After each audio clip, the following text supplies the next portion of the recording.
La députée. La parole est à Monsieur Bertrand Sor pour le groupe La République En Marche, pour 5 minutes.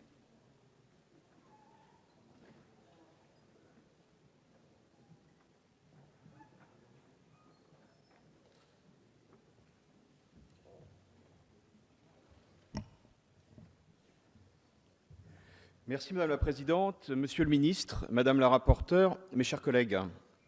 Vous dire combien je suis ravi de pouvoir m'exprimer à nouveau sur le thème de la vie associative et en votre présence, Monsieur le Ministre, car c'est un thème cher à moi-même et à notre groupe La République En Marche. Sur ces bancs, beaucoup parmi nous sont issus du tissu associatif et peuvent faire valoir une expérience de bénévole ou de dirigeant et se sentent donc particulièrement impliqués quand on évoque le thème de l'engagement associatif. 16 millions de bénévoles pour 1,3 million d'associations.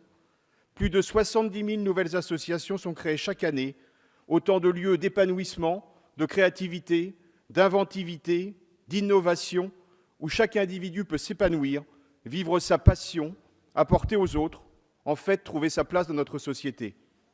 Et je n'oublie pas non plus que ce riche tissu associatif incarne de formidables lieux de socialisation qui, en réunissant des individus de tous horizons autour d'un projet, d'une cause ou simplement d'une passion commune, crée du lien social et lutte ainsi contre l'isolement.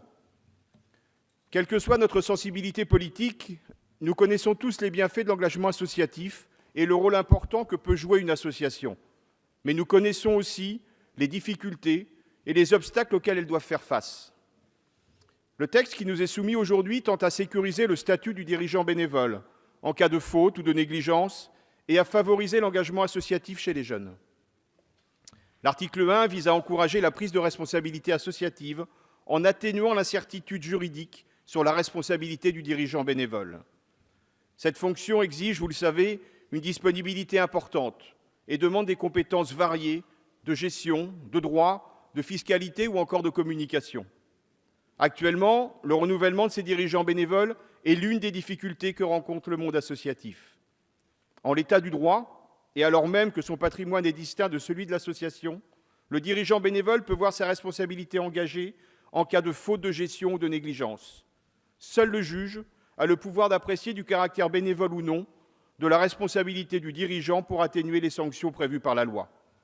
L'engagement de la responsabilité financière du dirigeant bénévole peut alors avoir de lourdes conséquences sur la vie personnelle de ce dernier.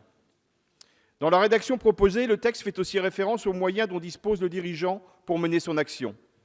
Néanmoins, les actes ou omissions contraires aux intérêts d'un organisme ne peuvent matériellement s'apprécier au regard d'hypothétiques moyens dont disposerait le dirigeant.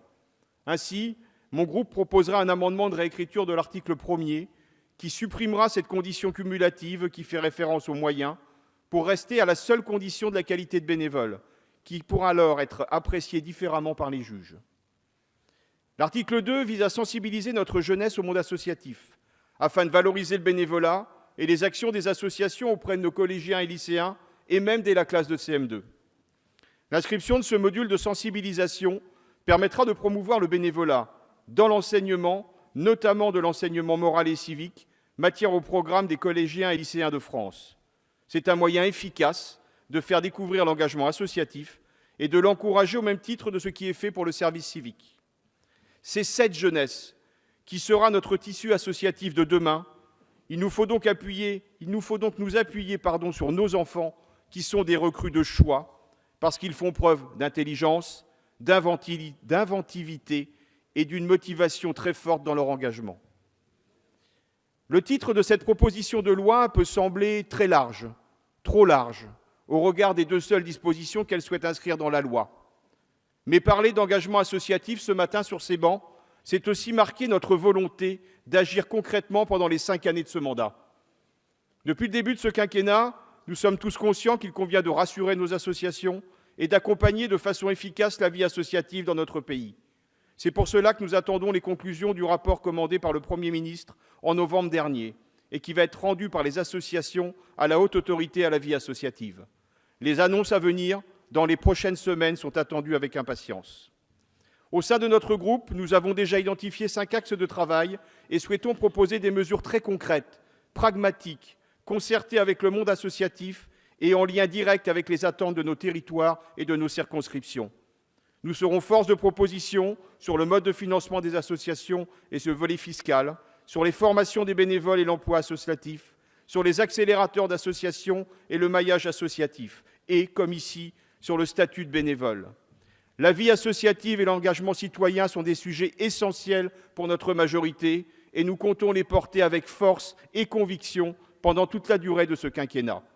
Aussi, parce que ce texte s'inscrit dans le sens que nous souhaitons donner à la vie associative et à l'engagement citoyen, le groupe La République En Marche soutiendra et votera avec conviction cette proposition de loi.